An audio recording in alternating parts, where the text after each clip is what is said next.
Morning everyone, শোনা যাচ্ছে? Yes, ma'am, শোনা যাচ্ছে। Good morning ma'am. Good morning ma'am.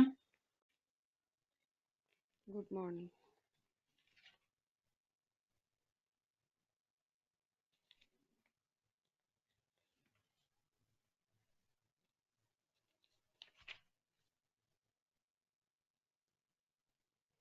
কিছু হোমওয়ার্ক ছিল?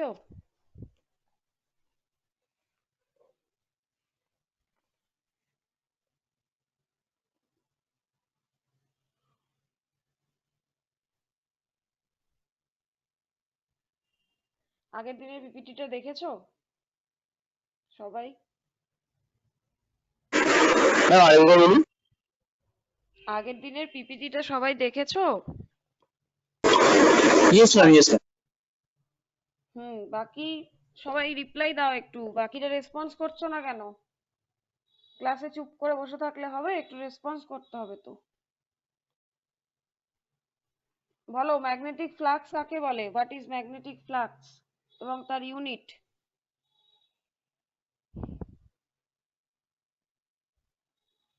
Moumi Mukherjee, CST department. অর্পণ মন্ডল, বাবু অধিকারী। শুনতে পাচ্ছো আমার কথা? Yes ma'am. অর্পণ বলো, হোয়াট ইজ ম্যাগনেটিক ফ্লাক্স?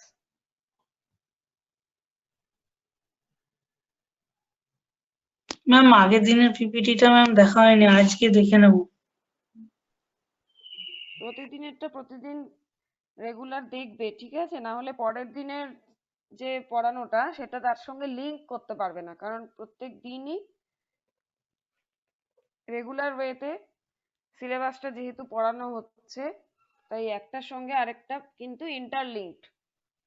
আগের দিনের গুলো যদি না পড়ো তাহলে নেক্সট দিনের গুলো কিছুই বুঝতে পারবে না। আগের দিন আমি বলেছিলাম যে total number of magnetic lines of force passing through any particular magnetic field, সেটাকেই বলা হচ্ছে আমাদের ম্যাগনেটিক ফ্লাক্স, যার ইউনিট হচ্ছে ওয়েবার। ঠিক আছে?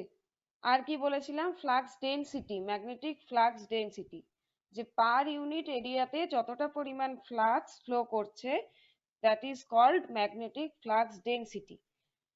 তার মানে যদি আমি অ্যাকর্ডিং টু ম্যাথামেটিক্যাল ফর্মুলা এটাকে এক্সপ্রেস করি, তাহলে কি হবে না, ম্যাগনেটিক ফ্লাক্সকে আমরা বি দিয়ে ডিনোট করি। এক সেকেন্ড। ম্যাগনেটিক ফ্লাক্সকে আমরা বি দিয়ে ডিনোট করি, ক্যাপিটাল বি। তাহলে বি ইজ ইকুয়াল টু হচ্ছে, এই সরি, ম্যাগনেটিক ফ্লাক্সকে আমরা ফাই দিয়ে ডিনোট করি, আর ফ্লাক্স ডেনসিটিকে আমরা ক্যাপিটাল বি দিয়ে ডিনোট করি।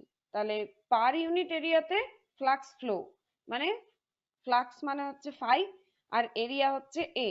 তাহলে ফাই বাই এ হচ্ছে আমাদের ম্যাগনেটিক ফ্লাক্স ডেনসিটি, যার ইউনিট হচ্ছে ওয়েবার পার মিটার স্কোয়ার। মানে ফ্লাক্সের ইউনিট যদি ওয়েবার হয়, আর নিচে আমাদের ডিভাইডেড বাই এর নিচে কি আছে? এরিয়া আছে। তাহলে এরিয়ার ইউনিট হচ্ছে মিটার স্কোয়ার, তাহলে ওয়েবার পার মিটার স্কোয়ার। এগুলো আমাদের কিন্তু আজকে ম্যাথমেটিক্যাল কিছু আমরা প্রবলেম করব, সেই প্রবলেমে কিন্তু লাগবে। তাহলে এইটাকেই যদি তুমি ঘুরিয়ে লেখো যে phi is equal to B into A, B is equal to যদি ফাই বাই এ হয়, তাহলে phi is equal to B into A. আর কি পড়েছিলাম? ম্যাগনেটোমোটিভ ফোর্স, যেটার ইউনিট আমাদের কাজে লাগবে F is equal to N into I, মানে এটি ইউনিট কি? Ampere turn. SI unit of MMF হচ্ছে অ্যাম্পিয়ার টার্ন। কাকে বলা হচ্ছে না, অ্যামাউন্ট অফ ওয়ার্ক ডান, যেটা আমরা ইএমএফ এর ক্ষেত্রে দেখেছিলাম। ইলেকট্রোমোটিভ ফোর্সের ক্ষেত্রে, ইলেকট্রোমোটিভ ফোর্সে কি ছিল, যে কতটা পরিমাণ ওয়ার্ক ডান করতে হচ্ছে কারেন্টকে ফ্লো করানোর জন্য বা চার্জকে ওয়ান পয়েন্ট থেকে অ্যানাদার পয়েন্টে মুভ করানোর জন্য, দ্যাট ইজ কল্ড ইএমএফ। তাহলে ম্যাগনেটিক ফ্লাক্সকে মুভ করানোর জন্য যে ওয়ার্ক ডানটা করা হয়, দ্যাট ইজ কল্ড এমএমএফ। মানে হচ্ছে আমরা যদি এটাকে এফ দিয়ে ডিনোট করি, অথবা তোমরা এমএমএফ ইজ ইকুয়াল টু লিখতে পারো যে N into I, number of turn of the coil and current flowing through the coil, তাদের যে প্রোডাকশন, তাদের যে multiplication, that is called magnetomotive force, যার unit ampere into turn. N এর unit হচ্ছে টার্ন, এন কে আমরা টি দিয়ে রিপ্রেজেন্ট করছি টার্ন দিয়ে, আর আই হচ্ছে যে কারেন্ট, কারেন্ট মানে হচ্ছে অ্যাম্পিয়ার। তাহলে এই ইউনিটটাকে আমরা লিখবো অ্যাম্পিয়ার ইনটু টার্ন। আর কি পড়েছিলাম? ম্যাগনেটিক রিলাক্ট্যান্স। ম্যাগনেটিক রিলাক্ট্যান্স কাকে বলছে? এটা যদি আমরা ইলেকট্রিক রেজিস্ট্যান্সের সাথে কম্পেয়ার করি, ইলেকট্রিক রেজিস্ট্যান্সে যেমন আমরা জেনেছিলাম যে ইলেকট্রিক কারেন্টের ফ্লোকে যে অপোজ করে সেটাকে বলা হয় ইলেকট্রিক রেজিস্ট্যান্স, সেরকমই ম্যাগনেটিক ফ্লাক্সকে যে রেজিস্ট করছে, যে অপোজ করছে, সেটাকেই বলা হচ্ছে, সেই প্রপার্টিটাকে বলা হচ্ছে রিলাক্ট্যান্স, যে প্রপার্টির দ্বারা ম্যাগনেটিক ফ্লাক্সের ফ্লোকে অপোজ করে সেটাকে বলা হচ্ছে রিলাক্ট্যান্স। রিলাক্ট্যান্সকে আমরা দুটো ভাবে রিপ্রেজেন্ট করতে পারি, মানে যদি আমি ইউনিট বের করতে চাই তাহলে রিলাক্ট্যান্সের ইউনিট হবে এটি পার ওয়েবার, মানে এটি মানে হচ্ছে এন ইন্টু আই, মানে MMF divided by flux. Magnetic reluctance S is equal to MMF by flux, AT per weber. MMF এর ইউনিট এটি অ্যাম্পিয়ার টার্ন, আর ফ্লাক্সের ইউনিট হচ্ছে ওয়েবার, তাহলে এটি পার ওয়েবার। আবার কোনো কোনো ক্ষেত্রে তোমায় হয়তো প্রবলেম, নিউমেরিক্যাল প্রবলেম দিতে পারে, সেক্ষেত্রে তোমাকে কিন্তু কি করতে হবে না, এই ফর্মুলাটাকে রিপ্রেজেন্ট, এই ফর্মুলাটা দিয়ে তোমার ম্যাথমেটিক্যাল প্রবলেম হয়তো সলভ করতে হতে পারে। সেখানে হয়তো কয়েলের যে লেন্থ, ইফেক্টিভ লেন্থ, সেই এলটা বলা থাকলো, আর তোমার এইগুলো বলা থাকবে, হয়তো পারমিয়াবিলিটি যেটাকে আমরা মিউ দিয়ে রিপ্রেজেন্ট করেছিলাম, সেই L divided by mu into A. সেই মিউ আমাদের দুটো ধরনের ছিল, একটা ছিল রিলেটিভ পারমিয়াবিলিটি, আর একটা ছিল অ্যাবসলিউট পারমিয়াবিলিটি, ঠিক আছে? যেটা হচ্ছে পারমিয়াবিলিটি ইন দা ভ্যাকুয়ামে, যেটা আমাদের ভ্যালু বলেছিলাম 4 pi into 10 to the power -7 henry per metre. আর রিলেটিভ পারমিয়াবিলিটি মিউ আর দিয়ে রিপ্রেজেন্ট করা হয়েছিল, আর এ মানে হচ্ছে এরিয়া।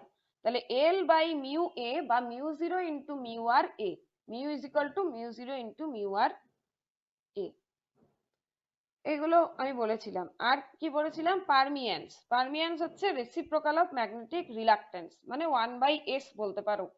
তাহলে এটাকে 1/r নয়, 1/s ও বলতে পারো। এটা রিলাক্ট্যান্স বলে এখানে r দিয়ে রিপ্রেজেন্ট করেছি, বাট রিলাক্ট্যান্সকে অ্যাকচুয়ালি s দিয়ে রিপ্রেজেন্ট করা হয়, রেজিস্ট্যান্সকে r দিয়ে রিপ্রেজেন্ট করা হয়।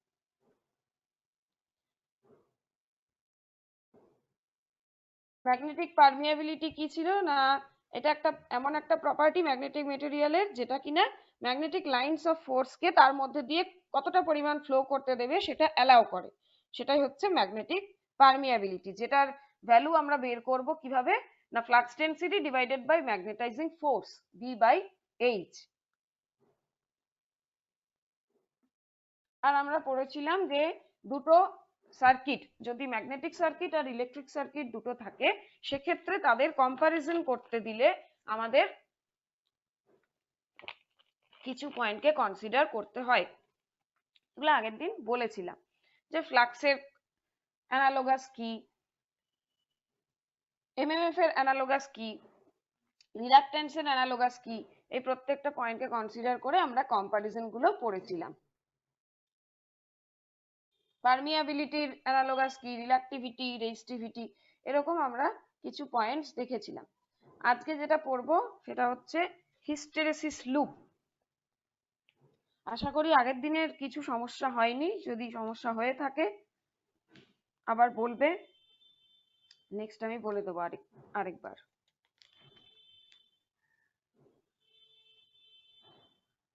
আচ্ছা, হিস্টেরেসিস লুপ, এটাকে আমরা, এই লুপটাকে আমরা VH curve, flux density versus magnetizing force কার্ভও বলে থাকি। এই হিস্টেরেসিস লুপ হচ্ছে হিস্টেরেসিস কার্ভ হিসেবেও পরিচিত। এক্সামে আসলে ডেফিনেশন দেবে এবং সেই হিস্টেরেসিস লুপ কেমন দেখতে হয় তার ছবি ড্র করবে।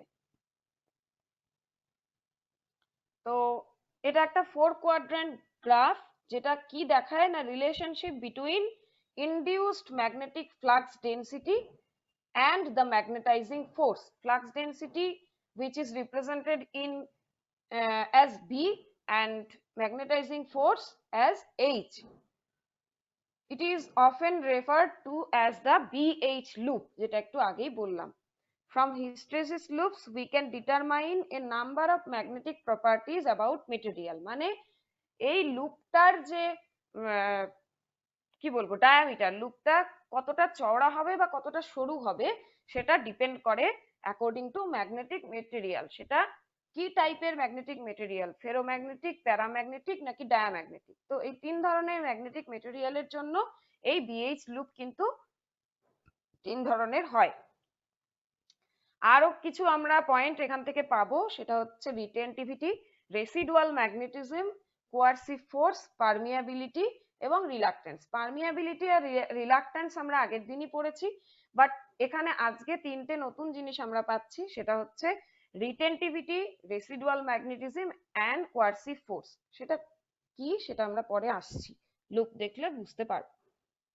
তো এই হিস্টেরেসিস লুপের অ্যাডভান্টেজ কি না, যত স্মলার হিস্টেরেসিস লুপের এরিয়া হবে তত কিন্তু হিস্টেরেসিস লস, মানে একটা চুম্বকের মধ্যে অসংখ্য, যখন আমি তাকে এনার্জাইজ করব, তাকে ম্যাগনেটে কনভার্ট করব একটা ম্যাগনেটিক মেটেরিয়ালকে, তখন সেই ম্যাগনেটিক মেটেরিয়ালে কারেন্ট একটা এনার্জাইজ করা মানে তাকে একটা সাপ্লাই প্রোভাইড করা. তো সেই সাপ্লাই প্রোভাইড করার জন্য তার মধ্যে কি হবে, অল্টারনেটিং কারেন্ট ফ্লো করবে. তো সেই কারেন্ট ফ্লো করার জন্য এই যে একটা বড় চুম্বক রয়েছে, সেই বড় চুম্বকের মধ্যে অসংখ্য মাইক্রোম্যাগনেট অনুচুম্বক তৈরি হবে. সেই মাইক্রোম্যাগনেটের কি হবে, কন্টিনিউয়াস তার এন আর এস পোলের চেঞ্জ হতে থাকবে. অল্টারনেটিভ কারেন্ট যেহেতু ফ্লো করছে, সেজন্য এই ম্যাগনেটিক ফ্লাক্সটা, ম্যাগনেটিক যে তার এন আর এস পোল, সেই পোলটা কিন্তু চেঞ্জ হতে থাকবে কন্টিনিউয়াসলি. এবং এই কন্টিনিউয়াস চেঞ্জের জন্য কি হচ্ছে, ম্যাগনেটিক কোরের মধ্যে হিট প্রডিউস হচ্ছে. That is called magnetic reversal. N R S এর যে চেঞ্জ, এটাকে বলা হয় ম্যাগনেটিক রিভার্সাল. এবং এই হিট প্রোডাকশনের জন্যই আমরা জানি হিট এনার্জি লস মানেই সেখানে কিন্তু এনার্জি লস হচ্ছে. তার জন্য এটাকে বলা হচ্ছে হিস্টেরেসিস লস. তাহলে যত আমার লুপের এরিয়া কম, সেই ম্যাগনেটিক মেটেরিয়ালের হিস্টেরেসিস লস তত কম. এটাই আমাদের সিগনিফাই করছে এই hysteresis loop. Hysteresis loop provides the value of retentivity, coercivity of a material.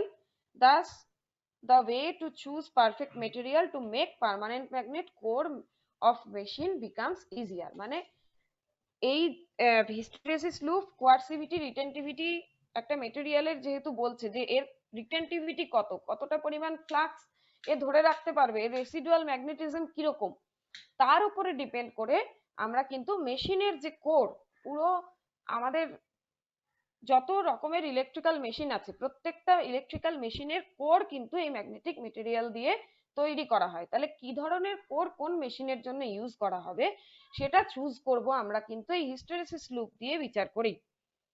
আর কি না, বিএইচ গ্রাফ থেকে residual magnetism can be determine এবং ইলেকট্রোম্যাগনেট চুজ করা সেখান থেকে ইজি হবে. তো এই হচ্ছে আমাদের সিগনিফিকেন্ট. এবার আমরা লুপটা দেখব. লুপটা কিরকম হয় না, এইরকম একটা শেপের লুপ হয়, যেটা দেখো এক্স অ্যাক্সিসে আমরা দিয়েছি ম্যাগনেটাইজিং ফোর্স এবং ওয়াই অ্যাক্সিসে আমরা দেখতে পাচ্ছি flux, magnetic flux density.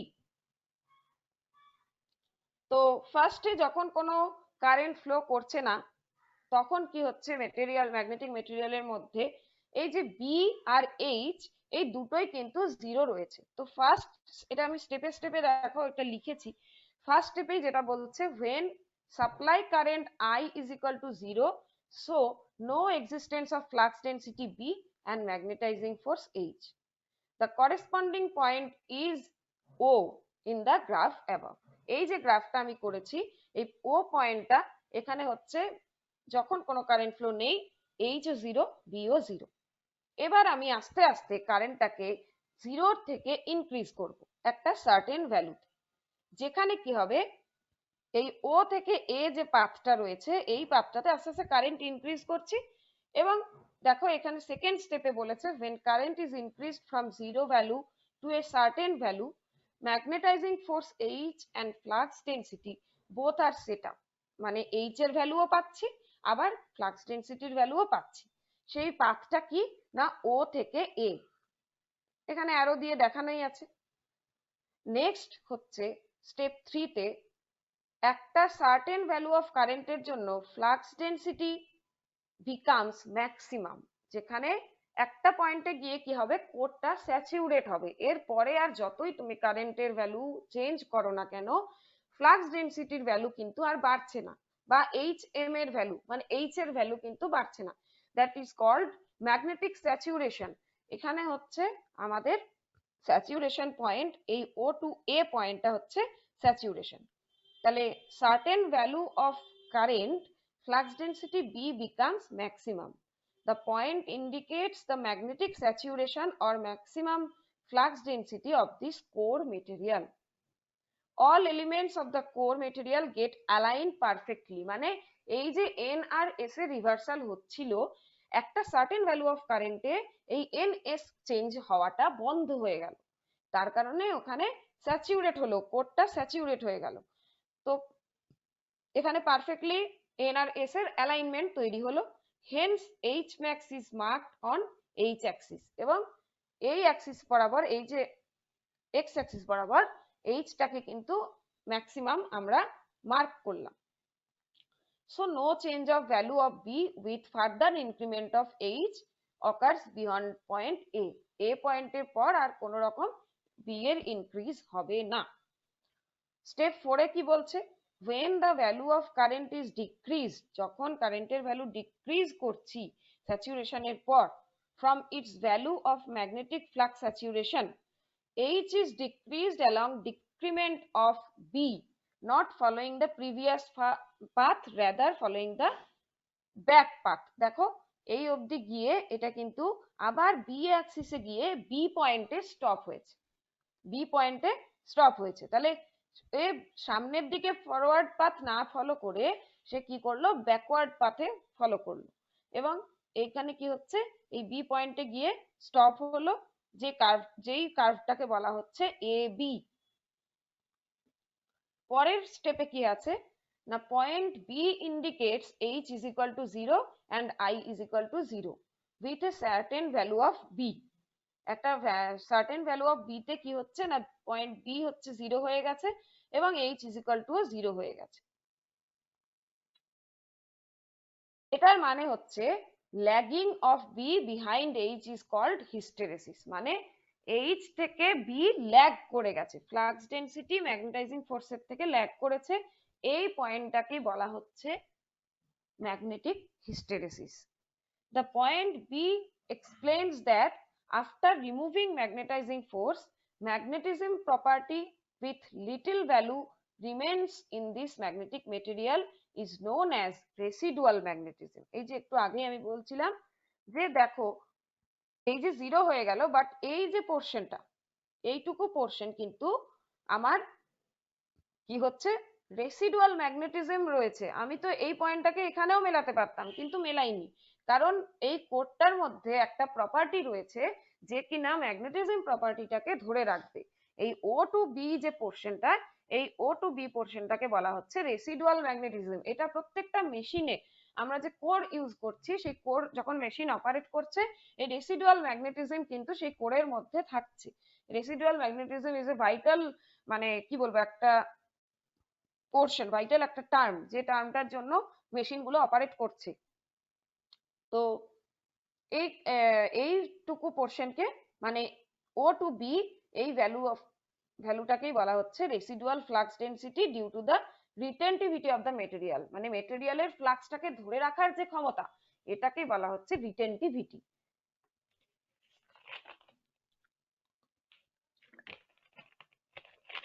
Written করা মানে ধরে রাখা।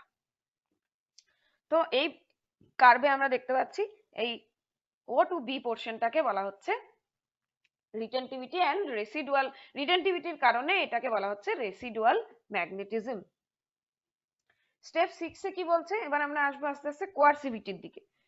স্টেপ 6 এ বলছে if the direction of the current I reversed, কারেন্টের ভ্যালু যদি আমি উল্টো দিকে দিই মানে কারেন্টের ফ্লো উল্টো দিকে করাই, the direction of H also get reversed, তাহলে কারেন্টের ভ্যালু আমি যখন ফ্রন্টে ফরওয়ার্ড পাথে দিচ্ছিলাম তখন এইচ কি হচ্ছিল, বাড়ছিল আস্তে আস্তে।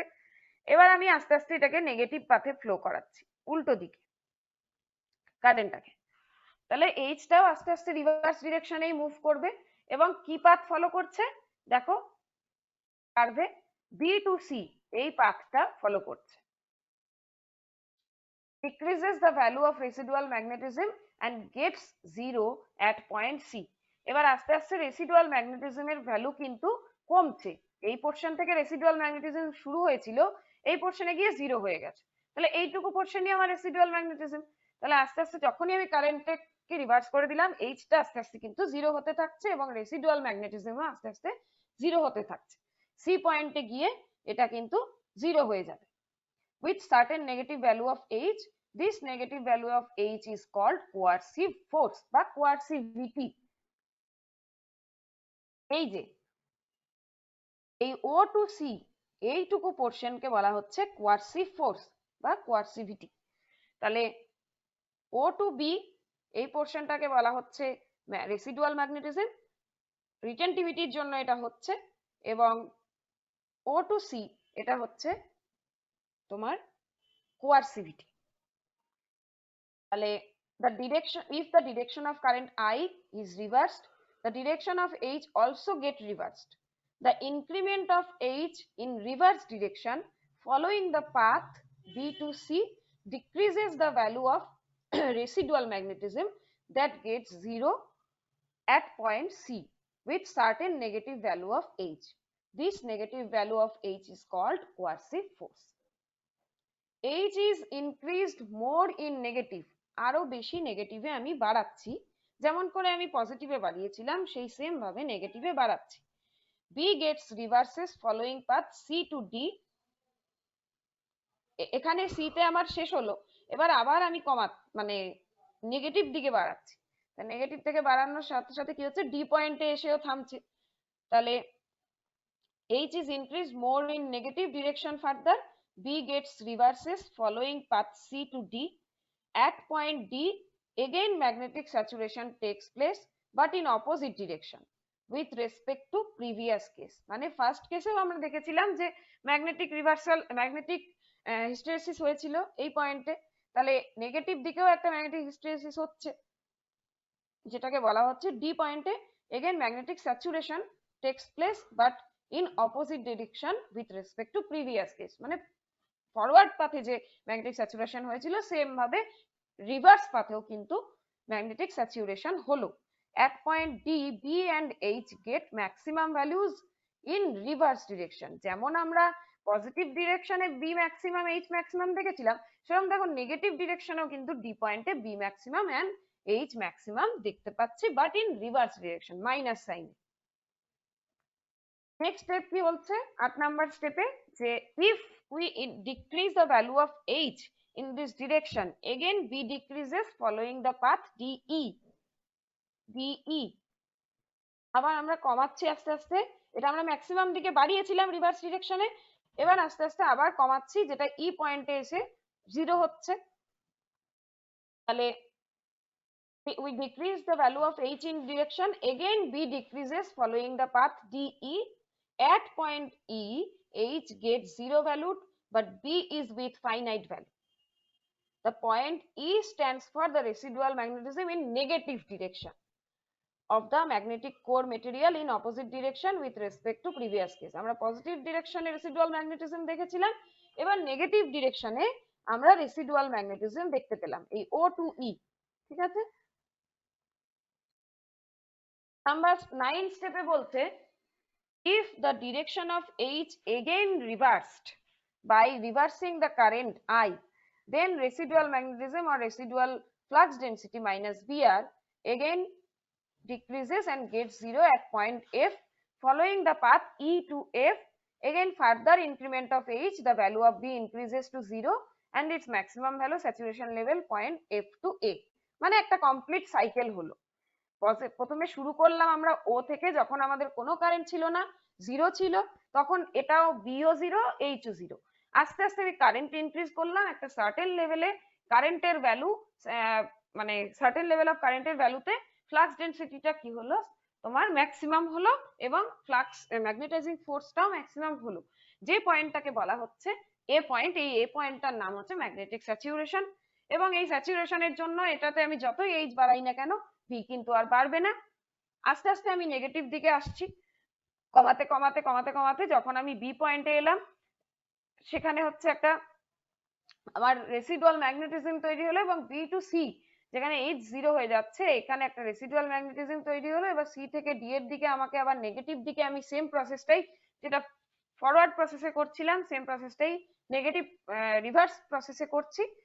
এই ও টু সি কে বলা হচ্ছে কোয়ার্সিভিটি, পজিটিভ কোয়ার্সিভিটি, এবং বি টু ওটাকে বলা হচ্ছে পজিটিভ ম্যাগনেটিক রেসিডুয়াল ম্যাগনেটিজম।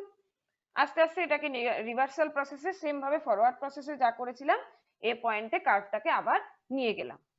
তাহলে ফাইনালি কি দাঁড়ালো না, path A B C D E F A forms the hysteresis loop.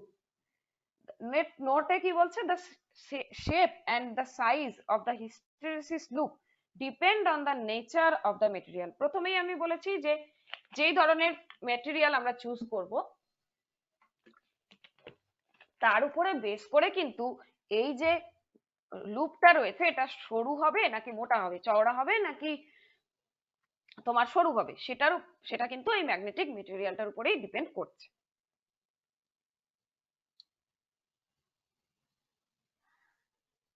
তাহলে হিস্টেরেসিস লুপ একটু হলেও আইডিয়া হয়েছে? Yes, ma'am. Yes, ma'am. এবার একটু স্টেপ বাই স্টেপ কার্ভটাকে সাইডে রেখে পড়বে, আবার যদি সমস্যা হয় আমাকে নেক্সট দিন বলবে, ঠিক আছে? আমি আস্তে আস্তে একটু এগোই। তাহলে আমরা হিস্টেরেসিস লুপ দেখলাম, এবার নেক্সট আমরা চলে যাব কিছু ইম্পর্টেন্ট, যে আমি বললাম যে আজকে নতুন কিছু আমরা জিনিস দেখেছি, সেটা হচ্ছে রিটেনটিভিটি এন্ড কোয়ার্সিভ ফোর্স। বাকি দুটো তোমরা, বাকি ফ্লাক্স ডেনসিটি তোমরা জানো কি। তো হিস্টেরেসিস লুপের যদি ডেফিনেশন দেয় তখন এভাবে লিখবে যে hysteresis of A magnetic material is the property by virtue of which flux density of this material lags behind the magnetizing force। ঠিক আছে, এটা হচ্ছে হিস্টেরেসিসের ডেফিনিশন। যদি লুপ বলে তখন তোমরা এই হিস্টেরেসিসের ডেফিনিশনটা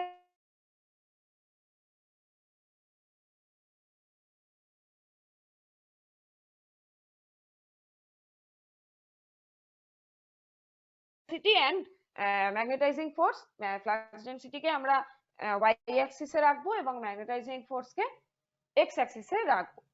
ঠিক আছে, এভাবে লিখবে। আর হচ্ছে কোয়ার্সিভ ফোর্স, কোয়ার্সিভ ফোর্স হচ্ছে যে negative value of magnetizing force that reduces the residual flux density, যেটা রেসিডুয়াল ফ্লাক্স ডেনসিটিকে জিরো করতে সাহায্য করে, যে প্রপার্টিটা দিয়ে, দ্যাট ইজ কল্ড কোয়ার্সিভিটি। আর রিটেনটিভিটি, হ্যাঁ ম্যাম বলছি, আপনি ডেফিনেশন অফ হিস্টেরেসিস ওইটার আপনি মানে ডেফিনেশনটা তো ওখানে লেখা আছে, আর লুপ যদি বলে তখন যেটা বলুন সেটা আমি একটু শুনতে পাইনি, আরেকবার একটু বলুন। হ্যাঁ, মানে হিস্টেরেসিস বললে যে বলবে যে এটা একটা হিস্টেরেসিস হচ্ছে এমন ম্যাগনেটিক মেটেরিয়ালের এমন একটা প্রপার্টি যার যে প্রপার্টির দ্বারা সে কি করে না, ফ্লাক্স ডেনসিটি আর ম্যাগনেটিক মেটেরিয়ালের মধ্যে কে ল্যাগ করে আছে, flux density lag behind the magnetizing force. এটা হচ্ছে হিস্টেরেসিসের ডেফিনিশন। আর লুপের ডেফিনিশন হচ্ছে যে কি ভার্সেস কি, মানে কার্ভটা কার ভার্সেস কার, flux density versus magnetizing force. Flux density will be represented in y axis and magnetizing force will be represented in x axis।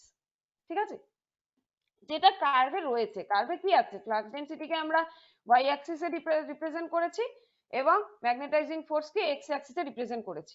তো যদি 2 নাম্বারের দেয় যে হোয়াট ইজ হিস্টেরেসিস লুপ, তখন এই হিস্টেরেসিস জিনিসটা কি বলে লুপটা তুমি কিভাবে ড্র করছো সেই ড্রটার মানে ছবিটা ড্র করবে এবং তার সাথে বলে দেবে যে এক্স অ্যাক্সিসে এইচ কে করা হয় আর বি কে করা হয় ওয়াই অ্যাক্সিসে। ম্যাম ম্যাম বলছি ওই 2 মার্কস পড়লে মানে এই টোটাল মানে এই যে ডায়াগ্রামটা আছে ওইটা আঁকতে হবে না, জাস্ট শুধু মানে ফ্লাক্স ডেনসিটি আর হচ্ছে ওই যখনই কার্ভ যখনই বলবে, লুপ যখনই বলবে অবশ্যই ডায়াগ্রাম ড্র করবে। ঠিক আছে? 1 মার্কস থাকলে করার দরকার নেই, বাট 2 মার্কস থাকলে অবশ্যই তুমি কিছু না লেখো বাট কার্ভ ড্র করে আসো, তুমি ফুল মার্কস পাবে। শুধু লিখে দেবে বিএম কি জিনিস আর এইচ কি জিনিস, বি কি জিনিস আর এইচ কি জিনিস, ঠিক আছে, উইথ ইউনিট। নেক্সট হচ্ছে যে রিটেনটিভিটি, এটা কি না, ম্যাগনেটিক মেটেরিয়াল গেইনস ইট ম্যাগনেটিজম, বা যে প্রপার্টির দ্বারা ম্যাগনেটিজমকে ম্যাগনেটিক মেটেরিয়াল রিটেন করতে পারে, ধরে রাখতে পারে, সেটাকেই বলা হচ্ছে রিটেনটিভিটি। এবং যেখানে magnetizing force reduce to zero, magnetizing ফোর্সটা জিরো হয়ে যায়, কমে, সেটাকেই বলা হচ্ছে রিটেনটিভিটি। এবার আজকে আমরা খুব ইম্পর্টেন্ট জিনিস পড়বো, সেটা হচ্ছে ফ্যারাডেজ ল। এই ফ্যারাডেজ ল পড়তে গেলে পড়ে আমাদেরকে কিন্তু পুরো ইলেকট্রিক্যাল যতগুলো মেশিন আমরা আগামীতে পড়বো, ডিসি মেশিন বা এসি মেশিন, এই ফ্যারাডেজ ল অফ ইলেকট্রোম্যাগনেটিক ইন্ডাকশনের উপর বেস করে কিন্তু প্রত্যেকটা মেশিনের ওয়ার্কিং প্রিন্সিপাল ডিপেন্ড করে। 1 মিনিট একটু হোল্ড করো।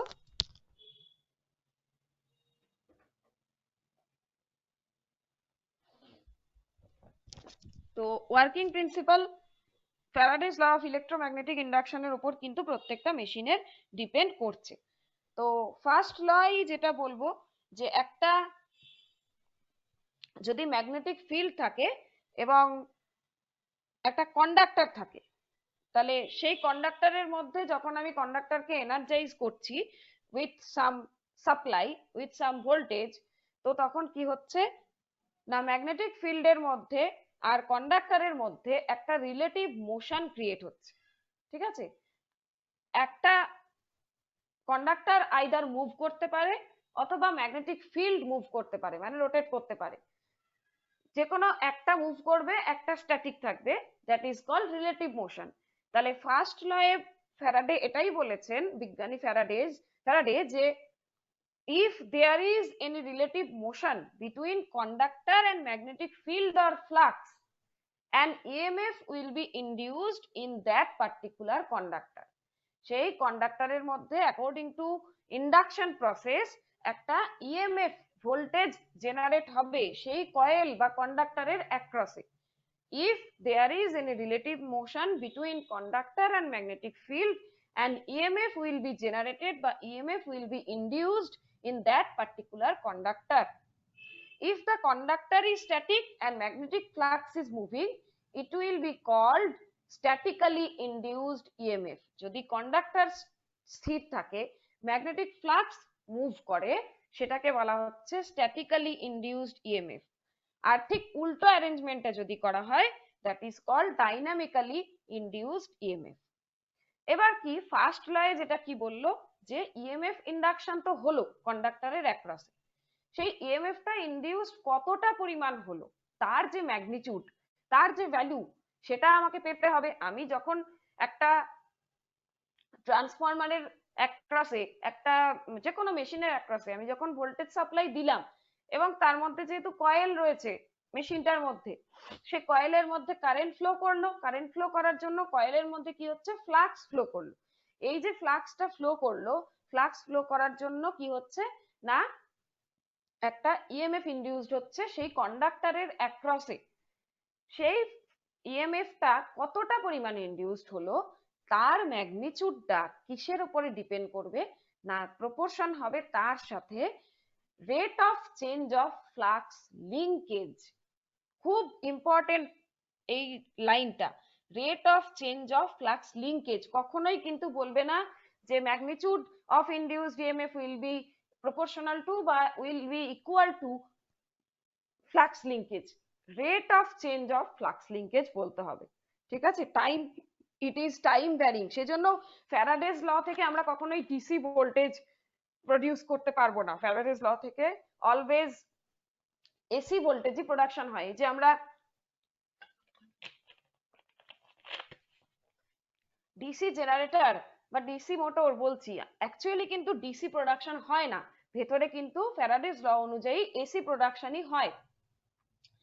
তো সেটাকে আমরা কনভার্টার দিয়ে ডিসিতে কনভার্ট করি। তো এক্ষেত্রে আমাদের কিন্তু সেজন্যই এই লাইনটা ভেরি ভেরি ইম্পর্টেন্ট, যে rate of change of flux linkage. এই ফ্লাক্স লিঙ্কেজ জিনিসটা কি, এই ফ্লাক্স লিঙ্কেজ আমরা যেটা বলি যে এমএমএফ এন ইন্টু আই, ঠিক আছে, এই এমএমএফ টাই হচ্ছে ফ্লাক্স লিঙ্কেজ। এই ফ্লাক্স লিঙ্কেজকে ইলেকট্রিক্যালি সাই বলে একটা সিম্বল দিয়ে ডিনোট করা হয়। সাইকে ত্রিশূলের মতন দেখতে হয়, ঠিক আছে। Yes, ma'am. Yes ma'am. হ্যাঁ, একটু আমি বলে দিই।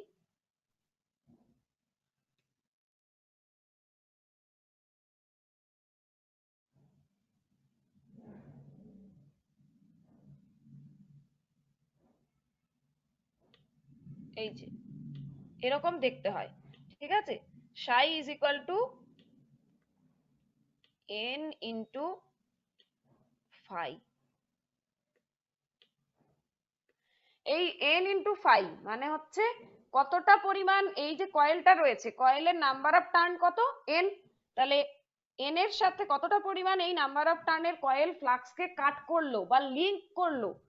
লিংক করা মানে অ্যাড করা, কতটা পরিমাণ ফ্লাক্স ওই কন্ডাক্টরের দ্বারা লিংক হলো, সেটাই হচ্ছে flux linkage, N into phi, ঠিক আছে। এটাকে সাই দিয়ে ডিনোট করা হয়, মনে থাকে যেন।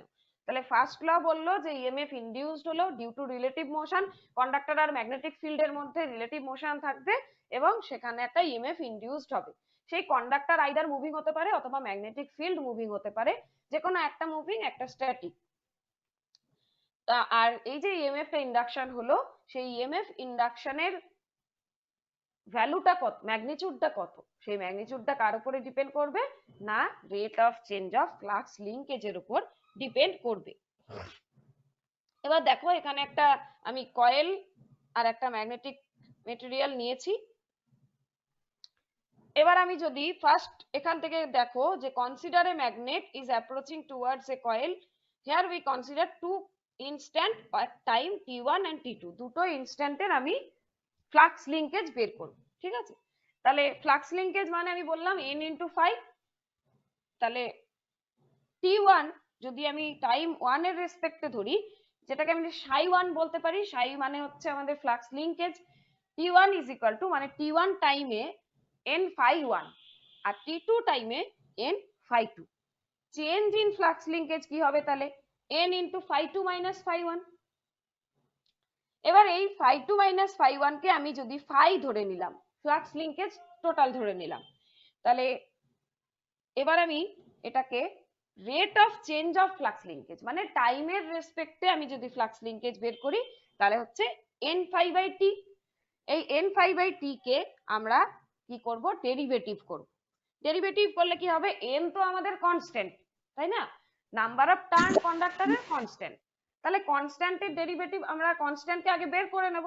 আর ফাইটা হচ্ছে আমাদের রেট অফ চেঞ্জ অফ টাইমের রেসপেক্টে চেঞ্জ হচ্ছে ফ্লাক্সটা, তাহলে ddt অফ ফাই মানে d phi dt, সেটাই এখানে লিখেছি যে n into d phi dt। তাহলে rate of change of flux লিঙ্কেজটা কার সাথে প্রপোর্শনাল বা ইকুয়াল বলেছিলাম না, ভোল্টেজের সাথে, ইএমএফ এর সাথে, যে ইএমএফ টা ইনডিউসড হলো, সেজন্যই এখানে লিখেছি E is equal to n d phi dt, ঠিক আছে। এই যে টি এর প্রেজেন্সটা, এই টি এর প্রেজেন্সটা থেকে আমরা বুঝতে পারছি যে ইনডিউসড ভোল্টেজ কিন্তু আমাদের টাইম ভ্যারিং এবং কখনোই পসিবল নয় direct current, direct voltage generate করা ফ্রম ফ্যারাডেজ ল। ফ্যারাডেজ ল থেকে কিন্তু আমি কখনোই ডিসি ভোল্টেজ জেনারেট করতে পারবো না। এই হলো ফ্যারাডেজ ল এর ফর্মুলা। তাহলে যদি ফ্যারাডেজ ল লিখতে দেয় অবশ্যই এই দুটো ল লিখবে এবং ইকুয়েশনটা must E is equal to n d phi dt, এই ইকুয়েশনটা কিন্তু মাস্ট লিখে দেবে, যেখানে n is equal to number of turn and ddt of phi হচ্ছে rate of change of flux linkage. হ্যাঁ বলো। ম্যাম বলছি ম্যাম ডেরিভেশনটা দেখাতে হবে না তো? না, ডেরিভেশন দেখো নাম্বার বেশি থাকলে অবশ্যই দেখাবে, বাট তোমাদের এখন নেই, তোমাদের এগুলো যেহেতু পরবর্তীকালে মেশিন পড়তে গিয়ে কাজে লাগবে সেজন্য একদম ভেঙে ভেঙে দেখানো হচ্ছে। ফ্যারাডেজ আচ্ছা লতে হয়তো বড় জোর 2 নাম্বার থেকে 3 নাম্বার দেবে, ঠিক আছে, দুটো লয়ে হয়তো 2 থেকে 3 নাম্বার দেবে। সেক্ষেত্রে তোমাদের ল লিখে জাস্ট তোমরা এক্সপ্রেশনটা লিখে দেবে যে E is equal to n d phi dt, ঠিক আছে। এইবার আমরা পড়ব লেনজেস ল। এই দুটো ল এর উপর বেস করেই কিন্তু মেশিন দাঁড়িয়ে আছে। লেনজেস ল কি বলছে, আমাদের ম্যাগনিটিউড পেলাম আমরা, একটু মিউট করো মাইকটা।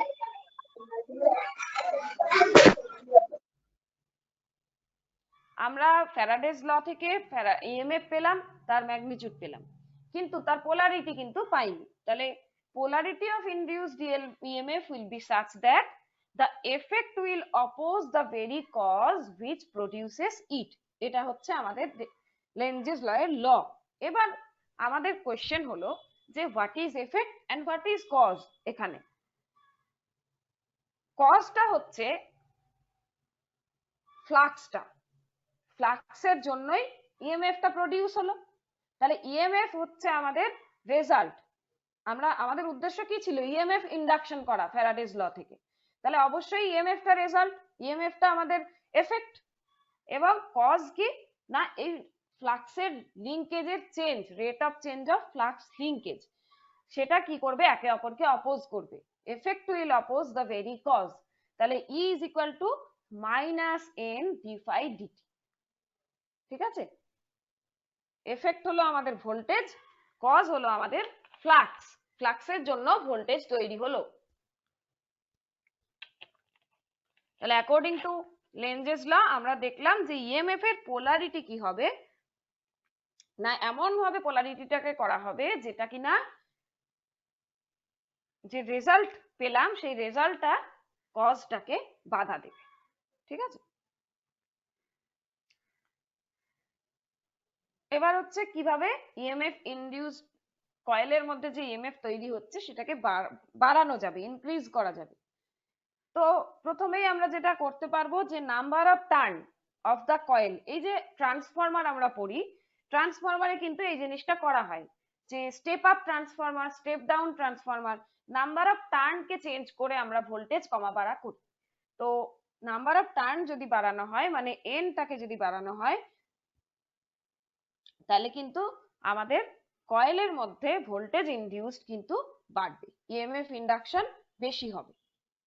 নেক্সট হচ্ছে by increasing the magnetic field strength B surrounding the coil. Field strength মানে হচ্ছে ফ্লাক্স ডেনসিটি, যেটা বি, সেটাকে যেটা কয়েলকে ঘিরে থাকছে সেটা হচ্ছে ম্যাগনেটিক ফিল্ড যদি ইনক্রিজ করা হয় ফ্লাক্স ইনক্রিজ করবে, এবং ফ্লাক্স ইনক্রিজ করলে ইএমএফ অলসো ইনক্রিজ করবে। আর কি না, by increasing the speed of the relative motion between coil and magnet বা coil and magnetic flux field, magnetic field এবং কয়েলের মধ্যে যদি রিলেটিভ মোশনকে আমরা মোশনের স্পিডকে বাড়াই, দেন আমরা কিন্তু relative speed between the coil and ম্যাগনেটের মধ্যে, ম্যাগনেটের রিলেটিভ স্পিডকে যদি বাড়ানো হয় দেন আমাদের ইএমএফ ইন্ডাকশন কিন্তু বেশি হবে। এই তিনটে পয়েন্টের সাহায্যে, তিনটে প্রসেসের সাহায্যে আমরা কিন্তু ইএমএফ ইন্ডাকশন কয়েলের মধ্যে, মেশিনে, যে কোনো মেশিনে ইন্ডাকশন অফ ইএমএফ কিন্তু বেশি করানো যায়। সেগুলো মেশিন যখন পড়বে আরো ডিটেলে বুঝতে পারবে। মোট কথা আমাদের তিনটে ল আজকে আমরা নতুন পড়লাম, সেই তিনটে ল এর মধ্যে পরীক্ষাতে ভেরি ভেরি ইম্পর্টেন্ট এই তিনটেই ল। ফ্যারাডেজ ল তো খুবই ভালো করে পড়বে এবং সারা জীবন মাথায় রাখবে।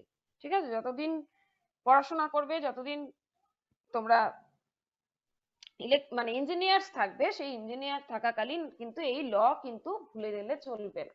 এই ল এর উপর বেস করে স্পেশালি যারা ইলেকট্রিক্যাল আছো তাদের জন্য আমি বলছি যে এই ল এর উপর বেস করে কিন্তু পুরো মেশিন দাঁড়িয়ে রয়েছে। তাই এই ল কিন্তু একদম মাথায় গেঁথে নিতে হবে।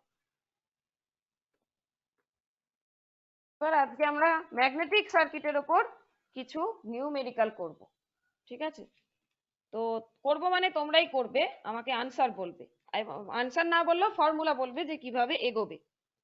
তো ফার্স্টেই যে প্রবলেমটা বলা আছে, আমি এখানে কিছু ফর্মুলা দিয়েও দিয়েছি, তোমরা দেখে দেখেও ফর্মুলাগুলো করতে পারবে। তো ফার্স্টেই যেটা বলেছে প্রবলেমটা, if A current of 22 ampere flowing through a coil having 450 turn produces a flux of 150 milliweber, find the reluctance। যে কেউ আমাকে বলো যে এই প্রবলেমে কি কি ডেটা দেওয়া আছে এবং কি কি ডেটা মিসিং আছে, কিভাবে বের করবে। প্রথমে বলো যে কি কি ডেটা দেওয়া আছে প্রবলেমে। যখনই কোনো প্রবলেম করবে সেই প্রবলেমে যে ডেটাটা তোমাদের বের করতে দেবে সেই ডেটা বের করতে গেলে কি কি ডেটা তোমার চাই আর কি কি ডেটা তোমার অলরেডি অঙ্কে প্রোভাইড করা আছে সেটা ভালো করে দেখবে, দেন তুমি অঙ্কে এগোবে। ঠিক আছে, হ্যাঁ বলো। ম্যাম কারেন্ট দেওয়া আছে, টার্নস, নাম্বার অফ টার্নস, আর হচ্ছে ফ্লাক্সটা দেওয়া আছে। তো আমাদের বের করতে হবে রিল্যাকটেন্সটা কত। হুম, তাহলে প্রথমেই খাতা কলমে লিখে নাও যে গিভেন ডেটা কি কি ডেটা দেওয়া আছে। ঠিক আছে, এবং আরেকটা চেঞ্জ করতে হবে, সেটা হচ্ছে এই যে মিলি ওয়েবার আছে আমার দেখো অ্যাম্পিয়ারে রয়েছে, যদি মিলি অ্যাম্পিয়ারে থাকতো তাহলে আমাদের আর চেঞ্জ করতে হতো না মিলি ওয়েবারে। তো এখানে মিলি ওয়েবার যেহেতু রয়েছে তাহলে ওয়েবারে চেঞ্জ করে নেব। তাহলে ওয়েবার থেকে মিলি ওয়েবার করতে গেলে কি করতে হয় এবং মিলি ওয়েবার থেকে ওয়েবারে কনভার্ট করতে গেলে কি করতে হয়। মিটার থেকে কিলোমিটারে গেলে কি করতে হয় বা মিটার থেকে মিলিমিটারে গেলে কি করতে হয়। ম্যাম একটা ওয়েবার মানে হচ্ছে 1000 মিলি ওয়েবার, তাহলে 1000 মিলি মানে 150 মিলি ওয়েবার দেওয়া আছে, ওটা ডিভাইডেড বাই 1000 করতে হবে। একদম, তাহলে 10⁻³ গুণ করে দেবো। ঠিক আছে, 150 ইন্টু 10⁻³ ওয়েবার। প্রত্যেকে বুঝতে পেরেছো? যদি না বুঝতে পারো ক্লাসে বলো, চুপ করে থাকলে কিন্তু কোনোদিন শিখতে পারবে না। কোনো মানে দ্বিধা নেই, কোনো ভয় নেই, নির্দ্বিধায় বলো যে ম্যাম আমি বুঝতে পারিনি। কোনো লজ্জার কিছু নেই, এগুলো তোমরা সব নতুন পড়ছো, তাই না পারাটাই স্বাভাবিক। তোমাদের মতন বয়সে আমিও পারিনি প্রথমেই। প্রত্যেকে একটু রেসপন্স করবে ক্লাসে। বাকিরা সবাই বুঝতে পেরেছো? Yes, ma'am. Yes, ma'am. হুম, না বুঝলে কিন্তু বলবে। তাহলে আমরা লিখে নেব কারেন্ট হচ্ছে আমাদের 22 অ্যাম্পিয়ার, নাম্বার অফ টার্ন টি বলা আছে 450 টার্ন, আর টি বা এন আমরা বলতে পারি, টি নয় আমরা এনই বলবো। নাম্বার অফ টার্ন এন মানে হচ্ছে আমাদের 450, আর ফ্লাক্স হচ্ছে 150 ইন্টু 10⁻³ ওয়েবার। তাহলে রিলাক্টেন্সের ফর্মুলা আমরা কি পড়েছি? রিলাক্টেন্সের ফর্মুলা আমরা কি পড়েছি? Ma'am, ampere into turns by flux. একদম, এমএমএফ বাই ফ্লাক্স। এমএমএফ মানে হচ্ছে এটি, ampere into turn divided by flux. তাহলে ভ্যালু পুট করে দাও। এ হচ্ছে 22, টি হচ্ছে 450, আর ফ্লাক্স হচ্ছে 150 ইন্টু 10⁻³ ইউনিট কি হবে? রিলাক্টেন্সের ইউনিট কি হবে?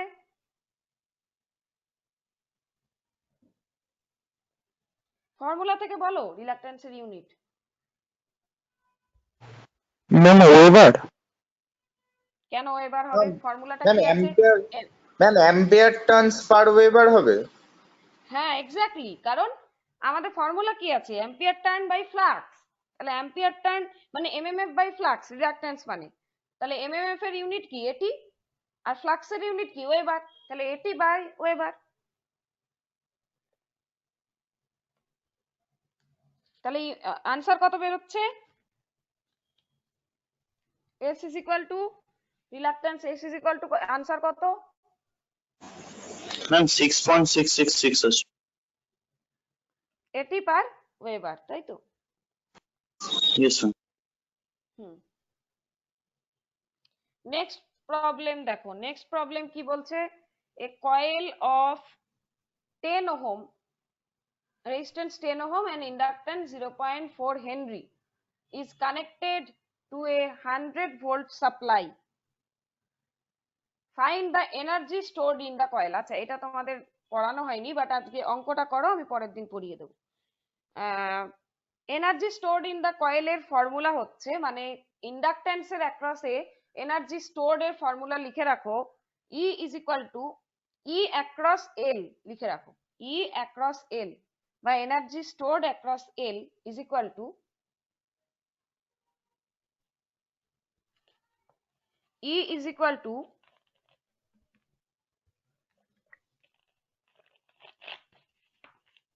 লিখেছো?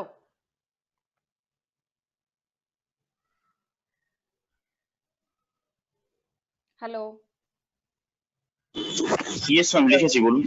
হ্যাঁ, E is equal to half 1/2 L into I তার স্কোয়ার, I এর মাথায় স্কোয়ার হবে শুধু, হ্যাঁ, হাফ LI স্কোয়ার। যেমন আমরা পড়েছিলাম kinetic energy half mv square, সেরকমই হাফ LI স্কোয়ার।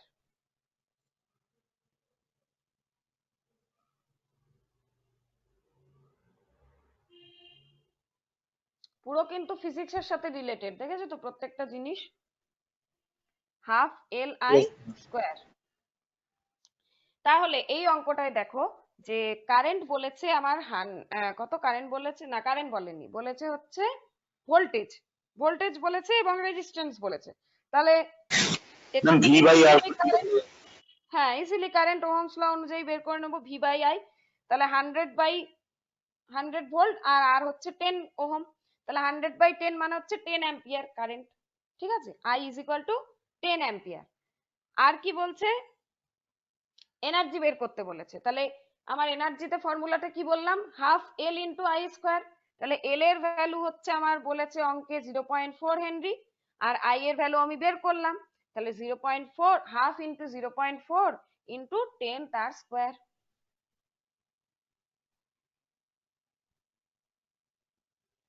ইউনিট হবে জুল, ক্যাপিটাল জে দিয়ে লিখতে পারো। ম্যাম 20 হচ্ছে, 20 জুল। 20 জুল, ঠিক আছে।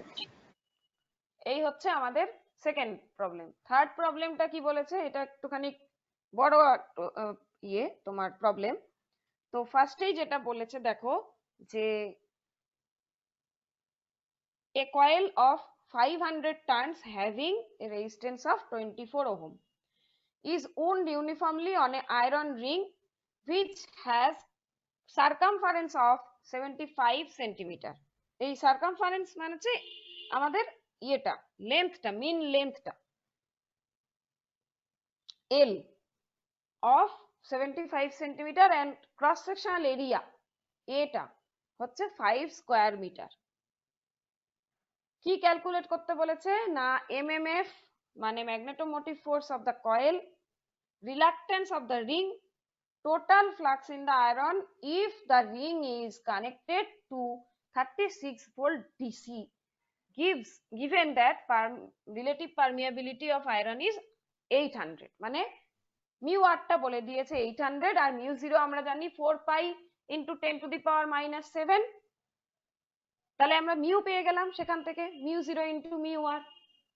আর ভোল্টেজ মানে যখন কখন ফ্লাক্সটা বের করতে দিয়েছে, যখন কিনা ভোল্টেজ কানেক্টেড আছে রিংটা 36 ভোল্ট ডিসি ভোল্টেজের সাথে। তাহলে ফার্স্টেই যেটা করব, আমরা ডেটাগুলো লিখে নেব। প্রথমে আমাদের আর বলে দেওয়া আছে 24 ওহম, টি বলে দেওয়া আছে 500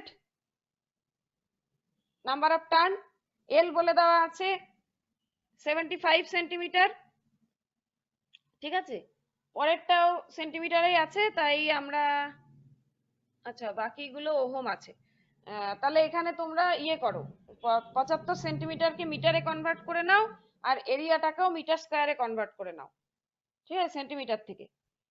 আর ভোল্টেজটা 36 ভোল্ট বলা আছে, তাহলে প্রথমে আমরা যেটা করব এমএমএফ বের করব। এমএমএফ বের করা খুবই সোজা, এটি ফর্মুলা। তাহলে এটা আমরা ওখান থেকে পেয়ে যাব, ভোল্টেজ বলা আছে 36 আর রেজিস্ট্যান্স বলা আছে 24, তাহলে 36/24 আই অ্যাম্পিয়ার আর টি 500। বুঝতে পেরেছো কি বলছি? Yes ma'am, yes ma'am. তাহলে আমাকে বলো যে এমএমএফ টা কত বেরোচ্ছে। 36/24 ইন্টু 500। 36 মানে হচ্ছে আমাদের ভোল্টেজ, 24 মানে হচ্ছে আমাদের রেজিস্ট্যান্স। তাহলে ভি বাই আর করলে আমরা অ্যাম্পিয়ার পাবো, আর টার্ন আমাদের 500 বলা আছে। তাহলে 750 এটি বেরিয়েছে কি আনসারটা? Yes ma'am. ঠিক আছে, তাহলে একটা কোশ্চেন আমাদের হয়ে গেল। ঠিক আছে, এরকম হয়তো অঙ্ক দেবে যেটা হয়তো তোমাদের 5 নাম্বার থাকবে, ঠিক আছে, ম্যাক্সিমাম 5 নাম্বার থাকবে, বা দুটো দিয়ে দিল 4 নাম্বার দিয়ে দিল, ঠিক আছে, দুটো বের করে দিল এমএমএফ আর রিলাক্টেন্স, এইভাবে তোমাদের অঙ্কগুলো কিন্তু তখন করতে হবে।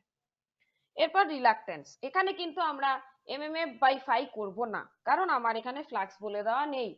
এই ক্ষেত্রে আমি ওই ফর্মুলাটা ইউজ করব যেটা আমি L by L by mu zero mu R ampere area, ওই ফর্মুলাটা ইউজ করব, কারণ আমাকে এখানে দেখো রিলেটিভ পারমিয়াবিলিটি বলে আছে, আর আমরা জানি যে অ্যাবসলিউট পারমিয়াবিলিটি এয়ারের যেটা আমরা পড়েছি 4 পাই ইন্টু 10⁻⁷। তাহলে ফর্মুলায় ভ্যালু পুট করে দাও। এল আমরা বের করে নিয়েছি, 75 সেন্টিমিটারকে মিটারে কনভার্ট করলে হয় 0.75 মিটার। Yes ma'am. তাহলে 0.75 divided by 4 pi into 10⁻⁷ into 800 into 5 into 10⁻⁴।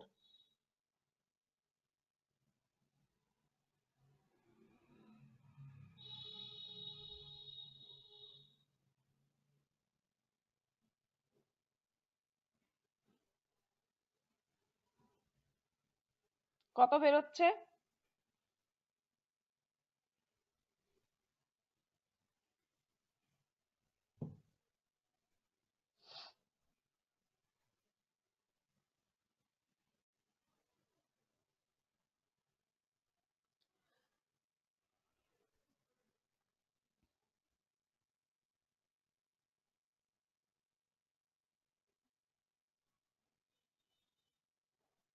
ঝটপট করো।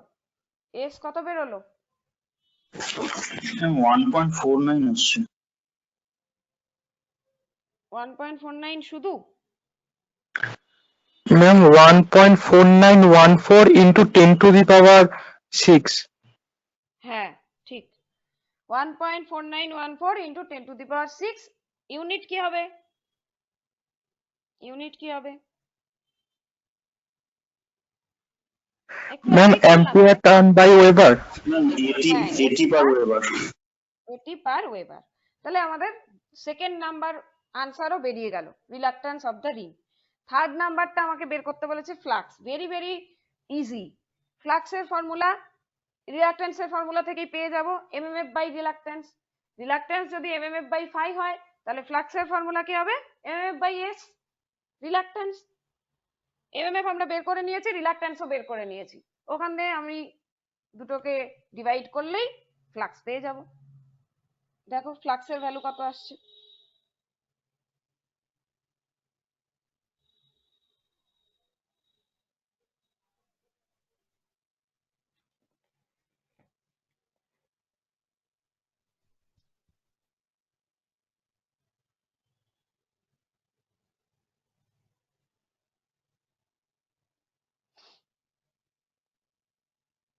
ফ্লাক্সের ভ্যালু বেরোলো?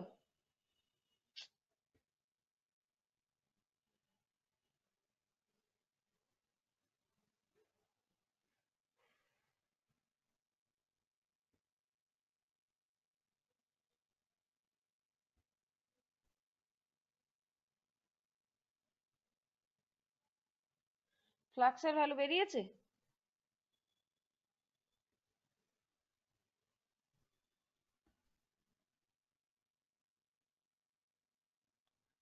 কি হচ্ছে?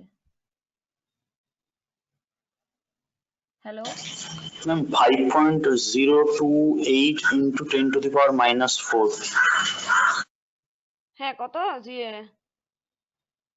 আচ্ছা ওটা ক্যালকুলেশনটা দেখবে, আমাকেও ক্যালকুলেশন করতে হবে। আনসার এখানে বই আছে 0.502 ইন্টু 10⁻³ ওয়েবার। ঠিক আছে, ওটা ক্যালকুলেশন করবে, কোনো অসুবিধা নেই। ঠিক আছে, ক্যালকুলেশন করলেই পেয়ে যাবে কত বেরোচ্ছে। আনসার আছে 750 ডিভাইড বাই 1.491।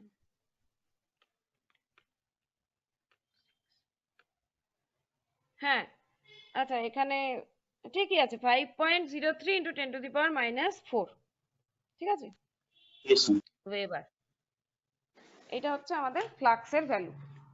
তাহলে বোঝা গেল? তাহলে প্রবলেম গুলো কিন্তু very very easy, using the all the formula you can solve it. ঠিক আছে, তাহলে বলো আজকে যেটুকু Yes, ma'am. পড়ালাম এর মধ্যে কোনো সমস্যা আছে কিনা? No, ma'am. ঠিক আছে। হ্যাঁ, তা এখনো ইউনিট 2 এর আরো কিছু পোর্শন বাকি রয়েছে, ওই পোর্শন গুলো পড়াবো নেক্সট দিন, একটু দেখে নি।